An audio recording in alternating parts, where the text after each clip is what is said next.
കൊച്ചി നഗരത്തെ നടുക്കി വീണ്ടും ripper model കൊലപാതകം. കൊച്ചി സ്വദേശിയായ ശ്രീരാജാണ് കൊല്ലപ്പെട്ടത്. തലയോട്ടിയിൽ ചുറ്റിക കൊണ്ട് ആഘാതത്തിലുള്ള പ്രഹരം തന്നെയാണ് മരണകാരണം. ഇതിനോടകം തന്നെ 2 ആഴ്ചയ്ക്കുള്ളിൽ സമാനമായ 4ാമത്തെ കൊലപാതകമാണ് ഇത്. കൊലയാളി എന്ന് സംശയിക്കുന്ന ആളുടെ രേഖാചിത്രം പോലീസ് പുറത്തുവിട്ടു. കൊലപാതകിയെ പിടികൂടുന്നത് വരെ രാത്രി സഞ്ചാരങ്ങൾ ഒഴിവാക്കണമെന്നും 9 മണിക്ക് ശേഷം എല്ലാവരും വീടുകളിൽ ജനലുകളും വാതിലുകളും അടച്ച് സുരക്ഷിതമായിരുന്ന് പോലീസിനോട് സഹകരിക്കണമെന്നും പോലീസ് മേധാവി ജനങ്ങളോട് ആവശ്യപ്പെട്ടു.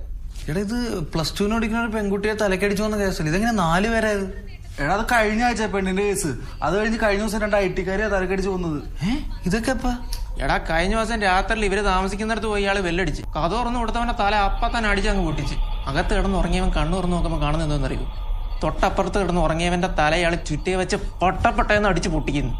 അവൻ എങ്ങനെയൊക്കെയോ ഓടി രക്ഷപ്പെട്ട്. അങ്ങനെയല്ല, ഇത് റിപ്പറാന്ന് മനസ്സിലായേ. പിന്നെ റിപ്പർ. എടാ, ഈ ചെയ്ത കൊലപാതകങ്ങളൊക്കെ ഒരാൾ തന്നെ ചെയ്തെന്ന് എന്താ എത്ര ഉറപ്പ്? എടാ, ഈ മരിച്ച എല്ലാവരും തലയിൽ ഒരേപോലെ ചുറ്റുകൊണ്ട് അടികൊണ്ടിരിക്കണേ. തലയുടെ ഏത് ഭാഗത്താ അടിച്ചേ, എന്ത് വെച്ചാ അടിച്ചേ നിനക്ക് വരെ അറിയാം. അപ്പൊ ആർക്കെങ്കിലും ആരോടെങ്കിലും വൈരാഗ്യം ഉണ്ട് ഇതുപോലെ തന്നെ തല്ലി കൊന്നിട്ട് ചെയ്ത് റിപ്പറാന്നങ്ങ് പറഞ്ഞാൽ പോരെ? അങ്ങനെ ആയിക്കൂടെ? അങ്ങനെ ആവാം, പക്ഷെ ഇങ്ങനെ ആവാലോ.